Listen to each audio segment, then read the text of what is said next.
teka muna. Ginoong Lacson. Vice ka, di ba? Di ba vice ka? Pinrejudge mo na si Alan Peter bago palang mag-investigate officially sa Blue Ribbon. So anong klaseng investigasyon yan? Di kangaroo court na naman yung Blue Ribbon. Questionable yun. Oo, questionable na naman. Number 2, bagamat hindi ko inaalis sa kahit sinong mamamayan na pwede namang magreklamo sa ombudsman kahit nga anonymous, Opo. ikaw ay senador. Ikaw ay hinalal para mag-legislate. Yun. By yourself, hindi ka naman dapat nag-iimbestiga. That's not Diba? your job. Oo, although pwede naman, wala namang masama. Inuulit ko, kahit sino pwedeng maghain ng demanda sa ombudsman. Tayo ang Citizens Crime Watch, hindi Opo. naman tayo public officials. Opo. Mga volunteer lang tayo. Okay. O pwede.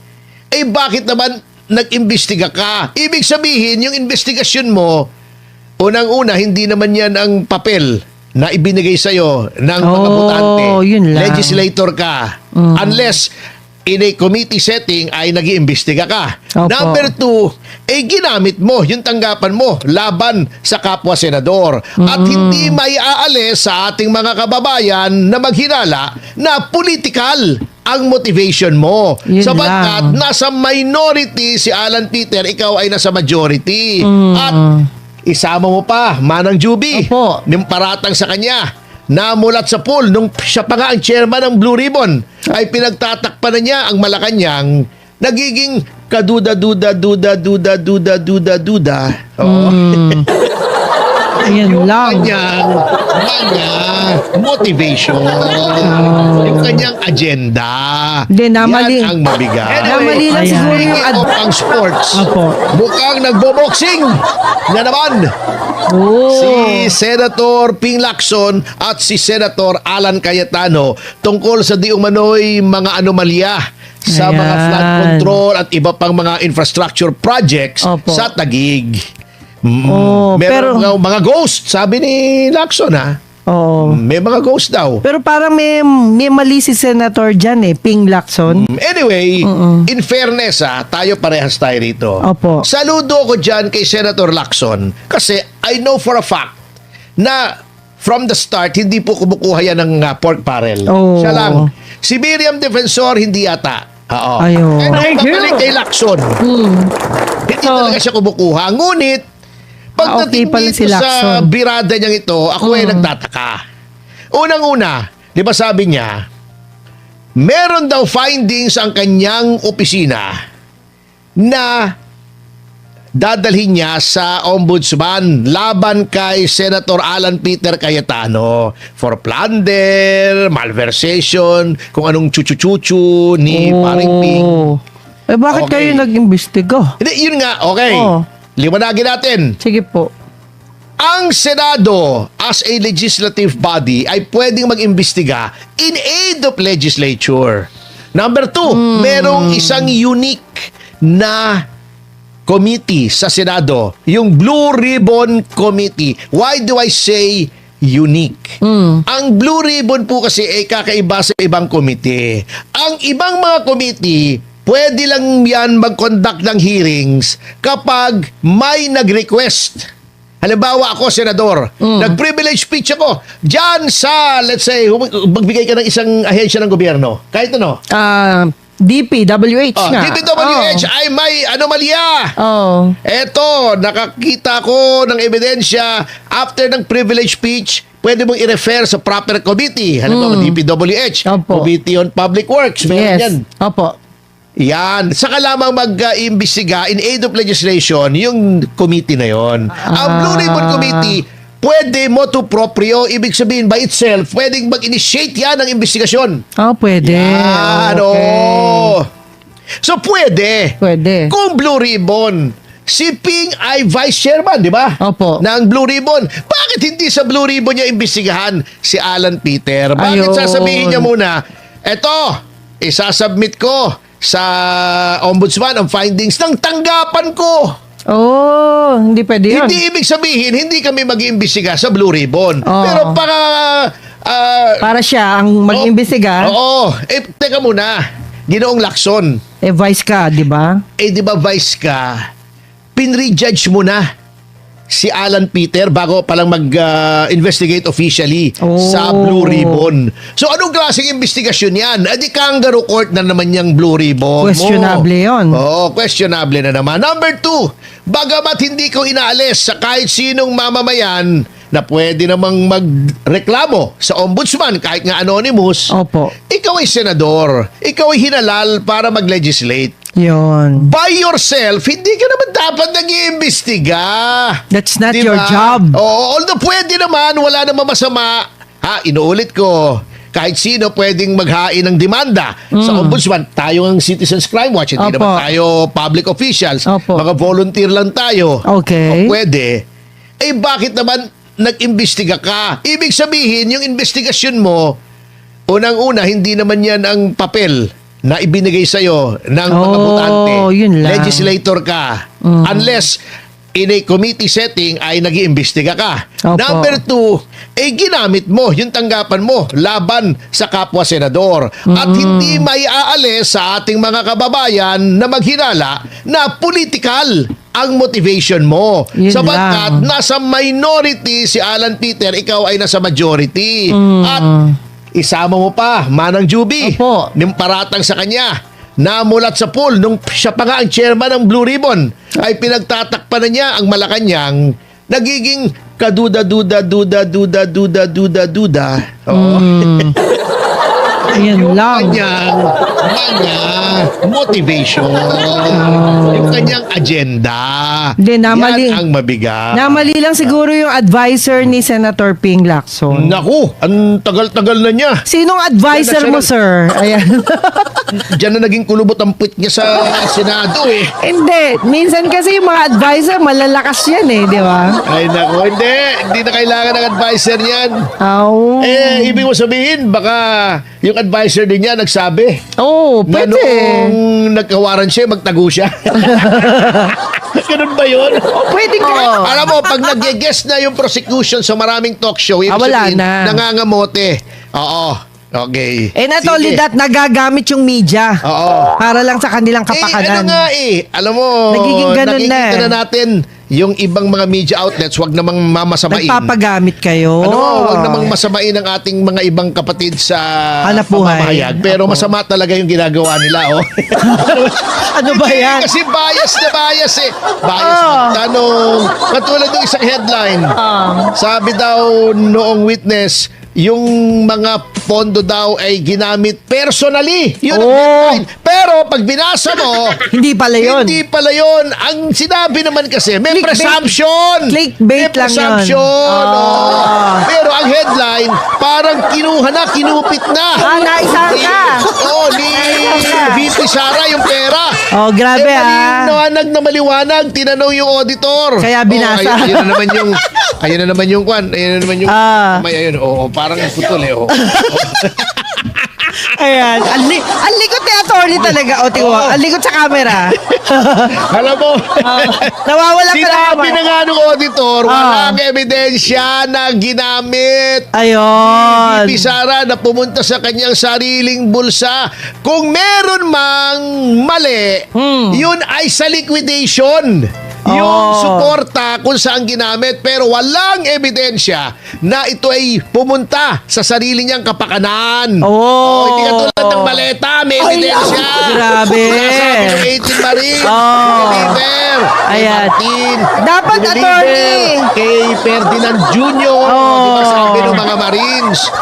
Bakit yung mga sikat na media lang na nababanggit dun sa maleta? Di ba maraming nabigyan? daw. Dapat mabanggit yan. Anyway, ay, yung mga kaibigan nating regular, si Michael Guy, si Rolly Mendetomas, si Cathy Palamos, yan, Ramil Oliveros, Ayan. yan, si Alex and Nats. Mali. Oh. Sir Joel Lomangay, Alex and Aida Cruz pala. Alex Ayan. and then si Louie and Nats Gamboa. Yan. At siyempre, Sir Rap. si William Gatchalian, si Willie Keng, si Andrew Tan, Richard Chuateco, Rainer Chu, Daming friendship, Chen. Yan. Jerry and Jeric Chua. Opo. Yan, Si William Gatchalian ba nabanggit ko na? Hindi pa. Ngayon At pa lang. kami po rin ay bago tayo magpatuloy sa ating pag-aaral, Oo. ay we wish to convey our sincerest Opo. condolences sa pamilya ni kapatid na Robert Sucaldito. Yeah. Kapatid kasi parang kapatid ko na yun Oo. hindi man sa dugo, sa Friend din puso. natin yan. Kapatid Oo. sa puso. Oo. Kasama ko yung daddy niya, attorney sa Abogado yung father niya eh. Yeah, Oo. si Attorney Sucaldito. Kasama ko yun sa law office dati. Ganun ba? Opo, kaya close ako sa Sucaldito family. Yan, at Yan. napaka-bata pa pala, 65. Oh, bata pa, pero siya Before his time. At nandoon yung mga kaibigan namin, si Melissa Mendez, si Malupari, kaklase ko yan, Melissa Cuenca. Mendez. Hi. Yan. Maraming mga Opo. nakiramay doon. Yung mga kaibigan namin sa media, si John Fontanilla, si Romel Placente. Opo. Yan, Opo. nandyan. Si Benny Andaya. Si Ann Venancio. Yan yung mga naaalala ko lang. Yes, Pasensya na kayo. si Hindi Ma'am ko naalala yung mga iba. Hi. Oo. Sa dami ng tao. Si Tony Rose Gaida bumabati sa inyo. Ay, Ma'am Ayan. Tony Rose Gaida. Busy siya. How are you? Hi. Kumusta po? Oo. Anak ni Rosa Rosal. Oo naman, Anyway, Okay. Susan Cambry. eto yung Hi. sinasabi ko kanina. Opo. Yung i-headline mo na personal daw na ginamit. Pero, yung pala ay prima facie lang. Ibig sabihin, in the absence of other evidence. Ay, happy 2,000 live viewers! Yes! Maraming Salamat po! sa pagtitiwala at Thank you! panonood ninyo. Oo. Opo. Halimbawa, ito yan ang ating gawing example. Halimbawa, ikaw ay may driver. Ako may driver. Sabi, nagpabili ako say ng soft drinks. Opo. Binigyan ko ng 100 piso. Opo. Siyempre, siya yung tumanggap ng pera. Yes. Ngayon, hindi siya nagbigay ng sukle. Oh. Binigay niya sa akin yung soft drinks. Nasaan yung sukle? Ano Sir, naiwanan ko sa auto. Baka naman kinuha mo. Ayun. Di ba yun ang naiisip mo? Prima facie. Oh. Patunayan mo yan na hindi mo kinuha. Naiwan sa auto. Nauiwan sa auto. Di pagsakay mo sa auto, sasabihin niya, yan sir, na ilagay ko pala rito sa lalagyanan Lagayan sa ng pera. cup holder. Ayun. Okay. So napatunayan mo na hindi mo kinuha. Opo, opo. Prima facie lang. Kasi siya yung tumanggap. Kaya understandable, nasa kanya. yan. Understandable. Tanungin mo, pagka walang sukle, ano sa'yo sukle? Sir, naiwanan ko Oh. Pag hindi mo na-produce yan, ikaw ang mananagot yan. Yun. Oh. Pag napatunayan mo na yan, halimbawa yan, ay ibinigay mo talaga sa mga witnesses. Opo. Tapos na yung presumption. Yung prima facie presumption ay wala na yon. Oh. Walang iniwan yan sa presumed innocent. Opo. Diba? Opo. Mas matakas pa nga ang presumption na yun Ito, prima facie lang Prima at first. At saka facie, first. Ayun. Face. Prima. First face. Ibig sabihin, unang tingin. Unang tingin ko sa mukha mo. Unang akala. Oo, unang akala. Yan. Yun. Pero pag yung akalang yon ay napabulaanan mo, Opo. wala na yung akala na yon. Ayun. Yun ang presumption of innocence. Pag na-prove mo beyond reasonable doubt, wala na yung presumption na yon. Ayun. Di ba? Opo. Sa batas, may mga presumptions. Marami po yan. That yung good faith, halimbawa good faith, wala kang intensyon na masama. Opo. Yun ang laging presumption ng batas. Halimbawa, nabangga mo ko. Nabukulan ako rito sa pisngi. Nagtama yung ating Nagkauntugan tayo. Nagbukol ako. Okay. Ang presumption dyan, hindi mo sinasadya. Ayun. Unless mapatunayan ko na sinadya mo. Yun, ganun din yan. Ay, hindi ko sasadyain Presumption yun. yan. Yun nga, sinasabi ko lang, ganun yun. Tapos, nung tinanong siya, bawal ba yung alias? Hindi. Hindi. Oo, Hindi hindi bawal. Pero wala naman nagsasabing pwede. Oo. Kasi auditor ito. Ngunit, eto natatawa ako dun sa mga Siya pinagsasasabi nakakaalam nito. ng system niya Oo. Eto may mga nagsasabi ng mga ulalo Aha. na eto daw mga alias ay hindi daw ginagawa. Oo. Hindi kasi kayo nagtrabaho sa ahensya na may Nako, mga intelligence work na ginagawa. Kami po, sanay kami dyan Ako, 6 years ako kay Mayor Lim Opo. sa Office of the Mayor. Meron po yung intelligence fund. Kasi mayor's office yan. Yung mga Opo. pulis niyan, binibigyan niya ng pabuya kapag nakakahuli ng mga kriminal, bumibili yan. May mga asset yan. Ang tawag po dyan, mga asset. Asset. Diba? Oo. Yes, Informante po yan. Opo. Alam ano, ilagay mo sa liquidation mo, Victor Salonga, nagsumbong. Si so and so ay nagtitinda ng droga dun sa kanto ng Ungpin. Yari si Victor. Yari si Victor. Paulit-ulit ko pong sinasabi yan. Yung sinasabi nyo na bakit may Mary Grace Piatos, may Andy Lim, may ang apelido Pitik, etc. Siyempre po, alias. Ayan. Anak ng teteng naman. Ang tigas naman ang ulo nyo Sinabi Hindi. na, ano ba naman gusto nyo Cool, mangyari? cool, man. Cool ka lang dyan. Cool. Lamig. Cool. Huwag kang magalit. Pero, attorney, yung mga ganyang sistema, obviously, alam ng taong bayan, hindi naman bobo ang tao Oo naman. Na yung mga pinaggagawa nyo na nagtatanga-tangahan po kayo, Ito kita mo Common ito, sense. Kitang-kita may script. mm, Nagtanong si Senator Panghilinan. Sabi niya, nagkomento siya Opo. na naiwasan daw sana ito kung Kung, itinago yung mga dokumento tungkol sa witness. Oo. Okay. Sabi ni Kiko yan Okay. Etong si Heidi Mendoza na dating COA commissioner Opo. na certified na dilawan, nagpa-guest storicon. Sabi niya, irregular daw yung release ng confidential funds ng OVP. Sino ba tong si Panghilinan? Sino ba tong si Heidi Mendoza? May link po yan. Yang si Heidi Mendoza, tumakbo po yan ng senador. Independent kuno-kuno. Pero, inendorso yan ni Senator Kiko Panghilinan on record. Imbestigahan nyo. Pinatakbo. I-fact check nyo ako. Pinatakbo yan ni Kiko, inendorso, sinabi, iboto si Heidi Mendoza. May kaugnayan yan, kaya 1-2 tandem sila. Kala nyo, walang kaugnayan yan. Script po yan. May plano. Obvious na obvious. Script po yan, mga kasama. Pinagloloko tayo. Alam nyo, lahat ng tao may bias. Ako, alam nyo ang bias ko, di ba? Opo. Ako ay tagapagsalita na pambansa ng PDP. Yes. Alam niyo ng bias ko? Opo. Pros Duterte ako. Pro Sara ako. Opposition ako. Hindi ko tinatago yan. Kaya lahat ng sasabihin ko rito, i-fact check nyo kung may bias o nagsasabi lamang ako ng totoo.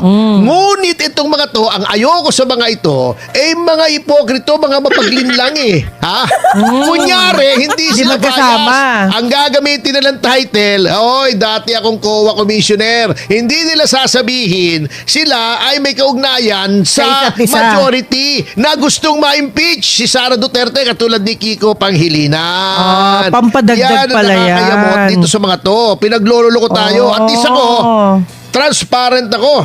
Hindi ko kayo pinagloloko, di ba? Di ba? Ito si Heidi Mendoza noong 2025. Ito ay inendorso ni Kiko Panghilinan at di ba Makino? Sabi, ito pa Ito yung may tandem pa sila o grupo. Yung trio tapat sa Senado. Wow. Di ba?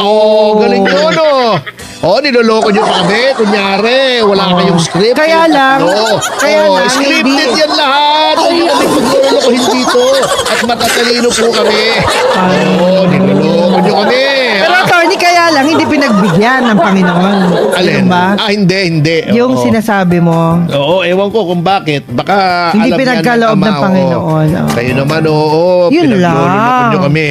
Although maayos naman yung si Heidi Mendoza. Siya Opo. yung na-expose noong 2011 Okay naman. noong corruption sa AFP. Ayun. Pero hindi natin may pagkakaila na yan ay kakuntsaba ni Bam Aquino at sa kanina Kiko Panghilinan. So, ibig sabihin, willing siya na magpagamit din. Oo naman. Ayun. Kunyari, siya ay hindi bias. Neutral kunyari siya. Huwag kayong paloloko sa mga yan. Alam nyo, yung mga nagsasalita na mga yan, tingnan nyo ang background bago kayo maniwala.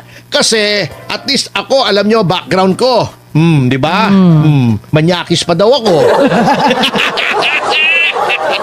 Wow, grabe naman. Inukubli nila. Grabe. Inukubli nila ang kanilang background. Kunyari, sila ay walang kinikilingan. Yun pala, sila May pinoprotektahan. may pinoprotektahan. Oh. Parang si Arnold Clavio, di ba? Walang kinikinigan. Serbisyong totoo lamang. Yun. Sinerbisyo nga niya, si Sara Balabagan. Nagkaanak siya. Nagkaanak sila. Yun ang masakit. Walang serbisyong totoo lamang. Ayan. Arnold, ha? Attorney, sikreto na yan. Huwag mo nang sabihin niya. Siguro ito na si Jaryo. Ikaw naman, oh. Sinabi na nga ni Sara Balabagan sa nagtampi. Oh. Diba? Ay. Hipokrito kasi. Oh. Tira sa akin, ikaw nga to. Ako, wala akong anak kahit kanino, ha? Wala akong edad na pinagsamantalahan yung pagkawalang kabungangan. Ayun. Yun ang nakakahiya. Tapos pumapapil ka pa. Anyway, Ayun. iwanan na natin si Arnold Clavio. Oh. At baka mahulog ang buhok niyan. Oh. Ano ba yan? Ay, sorry po.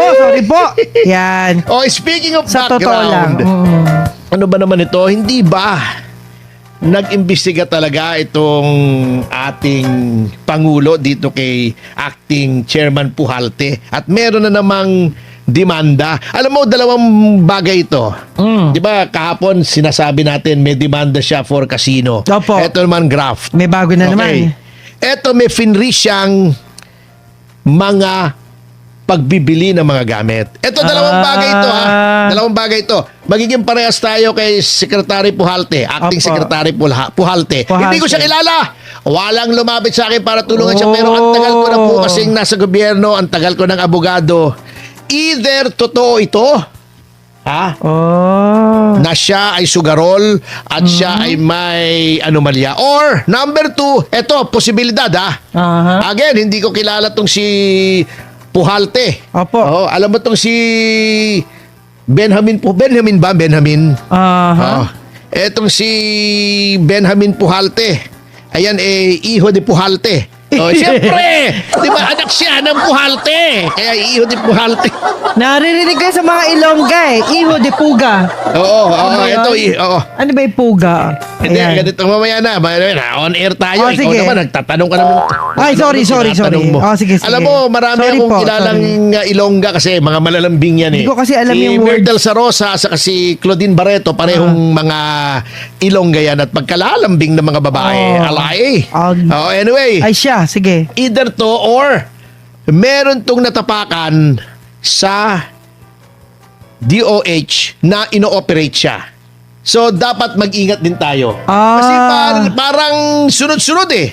Sunod-sunod yung mga alegasyon laban sa kanya. Either totoo siya at dapat siyang palitan or ino-operate siya para matanggal siya dyan. Baka may mga natapakan na mga supplier. Ayun lang. Yun lang.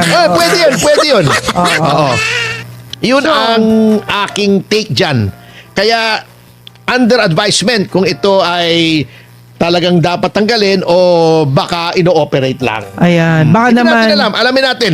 Magtatanong-tanong ako. Kasi naging curious lang ako kahapon. May release sa lahat halos ng dyaryo. Ngayon, meron na naman. Parang amoy operation eh. Oo. Ako nagiging parehas lang dito. Again, Ano to? Operation Tulong? Operation Tuli yata eh. Ayan. Hindi, attorney. Nararamdaman kita eh. Parang gusto mo siyang Nararamdaman kita nung nagpatuli ako. Hindi. Masakit yun. Parang gusto mo siyang paalalahanan. Baka naman, na-overconfident siya doon sa ginagawa niya. Hindi niya alam, may mali na pala Oh, siya. hindi, kaya nga, sinasabi ko, Apo. tingnan muna rito. Parang bilang isang PR din, ay Ayun. parang may naaamoy ako. Ay, dapat magpakita siya dito sa atin. Oo, baka may tagapagsalita siya. Oh, sir, punta alamin kayo natin, dito. alamin Welcome. natin. Ikaw naman, Welcome. pinapunta mo pa rito. Kasi mo, busy-busy yung tao eh. Oh, anyway. Pa-advise ba? Kala mo magaling advice. Kaya naman sa Joke tao, lang. ito mo, acting sekretaryo, pupuntahin mo rito. Bago, baka masakit din ang tuhod mo, naakit dun sa hagdanan. Hindi, ang masakit na to, pag lumipat sa'yo. Ikaw ang kuning abogado, lagot ka. Magiging busy ka na. Anyway, Oh. iwanan na natin yan. Sa dito na natin oras. Ito, ang sinasabi natin. Oh. Di ba? Dakdak ng dakdak itong si Gibo Chodoro. Mag-resign daw yung mga elected o kahit appointed siguro na opisyal na yung ating Kahit West Philippine sino. Sea. Oo. Opo. Kung sabihin kaya natin, yung mga nagkaroon ng ibang passport na banyaga ay mag-resign din. Oh, yan. Ay, delikado ka, sir. Pati ikaw, tanggal ka rin. Oh, yung mga foreign passport. Ayan. Oh, bakit kayo kumuha ng passport sa ibang bansa? Oh, Nakita ko yung Malta, Hindi rin kayo tapat. Taksil din kayo. Ayan, nakita ko yung Malta sa TV. Buti, Sabi ko, ito pala yun. nakita mo, Malta, hindi multo. Oh, yun, oh. Hindi, nakita ko kasi magandang lugar siya. Maliit na yan, maliit na lugar. Oh, Magandang maganda. kalikasan. Ibig sabihin, talaga alaga yung Kalikasan. ano. So, ang tumugon lamang si Gibo Chodoro sa tawag ng kalikasan. Kalikasan. Ayan, then nakita ko maganda yung lugar. Anyway, Ah, speaking of China, kita mo itong Indonesia. opo. Tayo, dakdak ng dakdak na ngayon na, oy, happy 10th anniversary! Yes. Yung ruling natin laban sa China, maayos sana yan. Ngunit, Mhm. ang nangyayari, hindi naman natin mapakinabangan. Kita mo ang Indonesia. Oh, anong ginawa ng Indonesia? Yes. Oh, di ba? Ah. Oh, nagamit nila yung Hague ruling na tayo naghirap para sila ay makinabang sa South China Sea. Oh, yan na. Di ba? Paktay tayo dyan. Oo, kasi hindi naman pwedeng sabihin mo, uy, West Philippines yan. Oo. Ang natatapakan mo, hindi lang naman China, kasi ang Vietnam, Ganun din. ang Indonesia, may claim din dyan eh. Ayun pala eh. Diba? Wala na. Nagamit tuloy Oo. tayo. Nalaman yan. tuloy nila. Yan ang sinasabi ko. Nalaman tuloy hindi nila. pwedeng laban ng laban. Ayun. Ngayon, akala mo, Ayun na. Ayun na. yung akala mo yung ating soberanya ay natataguyod natin. Oh. Di ba? Tayo, hot na hot tayo pagdating sa West Philippine Sea, pero yung ating mismong teritoryo, 'di ba? Sabi natin, pasok ng pasok ang China, bakit Opo. pinaabala tayo? Pero yung teritoryo natin, halos ipamigay na natin sa Amerika. Actually, Oh, yes. 'di ba? Unang-una yung EDCA, Oh. 'di ba? Can you imagine, ulitin natin. Yung EDCA natin sa ilalim ng Marcos Jr. administration ay dumami. Yes, Meron na nga nakakatakot. EDCA nung panahon ni Oo. Pangulong Duterte. Kasi nandun na yun eh. Opo. In fact, di ba isang beses na inis si Pangulong Duterte, nag-serve siya ng notice, oy, terminated na yung EDCA. O, di ba nataranta ang EDCA? Oo. Nagpanik sila, tatanggalin ng EDCA. Oo. Etong EDCA, niloloko ba tayo? Pang-humanitarian daw yan. Para pag may baha, may bagyo, may pagputok ng bulkan, may lindol, ay mabibigyan daw tayo ng tulong. Hindi po, Ano ibibigay delikado nila? nga ito Naka-stockpile dyan, bala. Ano bibigay mo? Pagka bumaha, bibigyan mo ng bala yung mga tao? Ano gagawin natin sa bala? Yun nga eh. Tsaka Bigyan mo ng baril, tangke. pag sumabog yun, yari yung mga taga roon. At saka, wala namang, may narinig ka bang, may makita ka ba litrato o mga report na yung mga EDCA sites, yung mga Amerikano roon ay tumulong sa atin?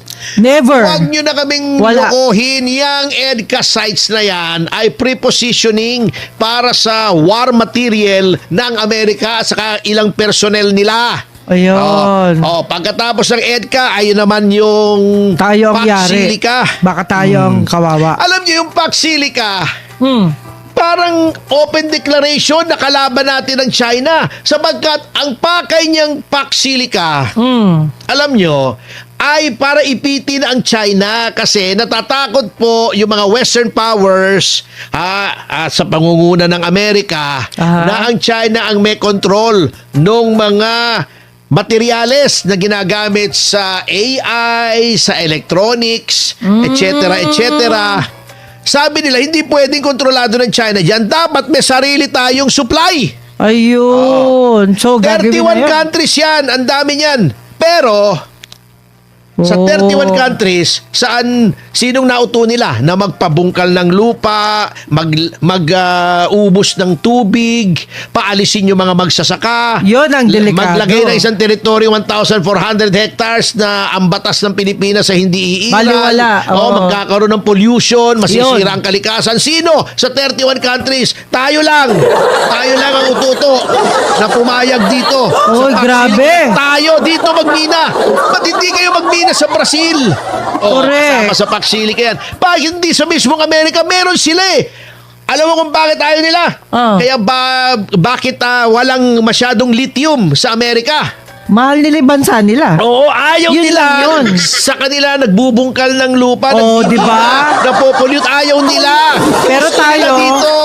nababayaan nyo. Hindi, preserve natin ang Amerika. Utu-utu naman ng mga Pilipino. Biro nyo, yung presidente nila mismo binigay sa Hague. Oo. Walang ano yan. Walang binatbat yung mga yan. Paktay tayo dyan, Dito, guys. yan. Lukuhin natin. Yan. Ayan na nangyayari. Utuin natin, sabihin natin, gagawa ng trabaho. Anong klaseng trabaho? Magbungkal ng lupa. Pagkatapos, pag wala na silang makuha dito mga minerals, iiwanan na nila yan. Butas-butas yung lupa natin. Attorney, naalala ko polluted, last zona yung 2024. Anong last zona? 2024 and 2026 yung last zona. 4 and 5. Parang naalala ko na mula ngayon, mag-ipon na kayo ng tubig. Parang yun yung naging koneksyon. Yung tubig ba na Tubig pa baha? yun, hindi naman pwede yun sa mina. Anyway. Pinapaipon, parang naging ganon. Iipunin natin, painom natin lahat kay BBM.